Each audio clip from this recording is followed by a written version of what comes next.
we are going to start with our next question, which is question number 9. So in question number 9 they have said triangle ABC है हमारे पास। अब triangle ABC है जो कि right angle triangle है। अब B पे उन्होंने बोला है कि आपका right angle है। They have said कि right angle at B, यानी कि right angle जो फॉर्म हो रहा है वो किस पर हो रहा है, B पर हो रहा है, और A और C जो है वो आपके acute angle हैं, और हमें पता है कि हमें acute angle के रिस्पेक्ट में काम करते हैं। Now they have given us tan A is equals to 1 upon root 3. tan A is equals to 1 upon root 3. हम हर बार यही चीज रिमाइंड करेंगे कि हमें एंगल चेक करना है। एक्यूट एंगल कौन सा वाला है, ए वाला, सी वाला नहीं है, क्योंकि ए वाला एक्यूट एंगल है और 1 upon root 3 लिखा है, तो मतलब 1 परपेंडिकुलर है और root 3 क्या है, बेस, क्योंकि tan का रेशियो p upon b होता है। ठीक है, तो tan A, क्योंकि A वाला एक्यूट एंगल है तो उससे जस्ट लगा हुआ बेस कहलाएगा। तो लगा हुआ जो है वो बेस है, इसका मतलब ये है कि बेस की वैल्यू कितनी है, इसकी वैल्यू √3, और परपेंडिकुलर सामने वाला होगा जस्ट, क्योंकि ये वाला एक्यूट एंगल है तो सामने वाले की वैल्यू कितनी हो जाएगी, 1। अब हमें फाइंड आउट करना है वैल्यू ऑफ हाइपोटेन्यूज, यानी कि ये है हमारी unknown value. So in order to find it out हम p² + b² = h² जो कि पाइथागोरस थ्योरम है से अप्लाई करेंगे। p² यानी कि 1 स्क्वायर, b² यानी कि √3² = h²। ठीक है, अब मालूम है जब भी रूट का स्क्वायर करते हैं तो कैंसिल हो जाता है और सिर्फ 3 बचेगा, क्योंकि हम √3 × √3 कर रहे हैं, तो जिसका आंसर आएगा 3। ठीक है ना, इसका भी लॉजिक है, हमें उसमें नहीं जाना है अभी क्योंकि हम वो नहीं पढ़ रहे हैं अभी। 1 + 3 = h² एंड h √4, इनको जोड़ दिया है और स्क्वायर गया तो उस तरफ हो गया रूट, तो उसकी value I 2। The value is 2। 4 का रूट कितना हुआ, 2, तो हमें यहाँ हाइपोटेन्यूज की वैल्यू कितनी मिल गई है, 2। So finally we are having base, perpendicular and hypotenuse. Now the question is, अब हमारे पास क्वेश्चन है कि हमें फाइंड आउट करना है value sin A × cos C plus cos A × sin C plus cos A × sin C। अब सारा काम तो बस इन्हीं एक्यूट एंगल्स का ही है ना भाई, ए का और सी का, इन एक्यूट एंगल्स का ही सारा काम है कि हम ए वाला एक्यूट एंगल देख रहे हैं या सी वाला एक्यूट एंगल। तो हम अलग अलग एंगल से काम करते हैं।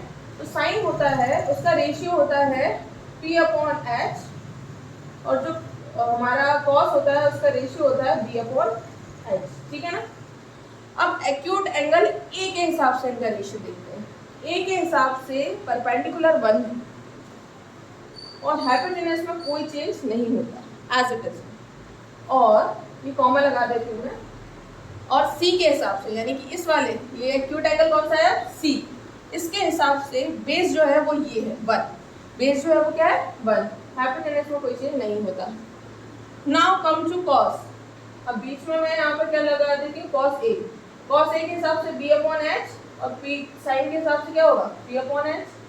रेशियो वही के वही रहते हैं, एक्यूट एंगल चेंज होता है, और हमने देखा है एंगल के हिसाब से बेस और परपेंडिकुलर चेंज हो जाते हैं। ठीक है ना, तो cos A यानी कि अगेन बेस देखिए कितना होगा।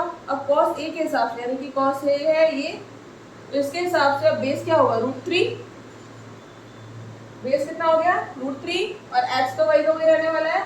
अब इसके हिसाब से sin C, ये है sin C अगर हम निकालेंगे तो इसका बेस तो 1 है, परपेंडिकुलर कौन सा है, √3, हाइपोटेन्यूज में कोई चेंज नहीं होगा, राइट।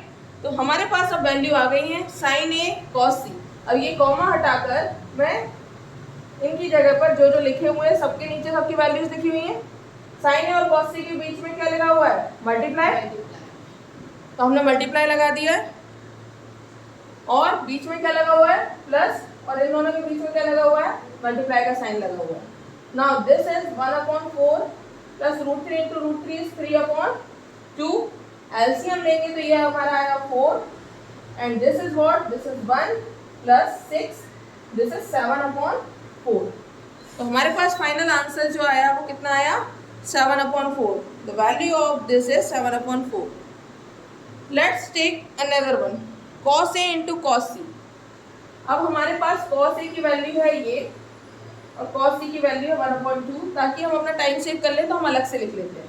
देखिए cos A की वैल्यू हमारे पास कितनी है, √3/2, cos C की वैल्यू है हमारे पास 1/2, और हमसे बोला गया है sin A sin C तो साइन ए की हमारे पास वैल्यू है ऑलरेडी जो हम निकाल चुके हैं 1/2 और साइन सी की हमारे पास वैल्यू है √3/2। ठीक है, ये हमारे पास वैल्यूज हैं सारी। Let's start solving them.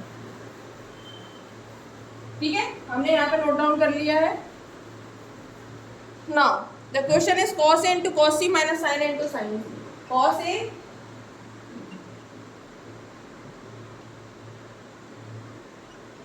A into cos C minus sin A into sin C। ठीक है, cos A की वैल्यू पुट करते हैं √3/2 cos C की into 1/2 minus sin A 1/2 into sin C which is √3/2। okay, now the answer is √3/4 minus √3/4। दोनों ने एक दूसरे को कैंसिल किया, the answer is 0। Right, so second का सॉल्यूशन हमें मिला 0, सेकंड की वैल्यू हमें मिली 0, फर्स्ट वाले की वैल्यू हमें मिली 7/4। तो ऐसे ही हमारे क्वेश्चंस हैं। एक बार हमारा कंसेप्ट क्लियर है तो सारे क्वेश्चंस हमारे आराम से क्लियर हो जाएंगे। राइट।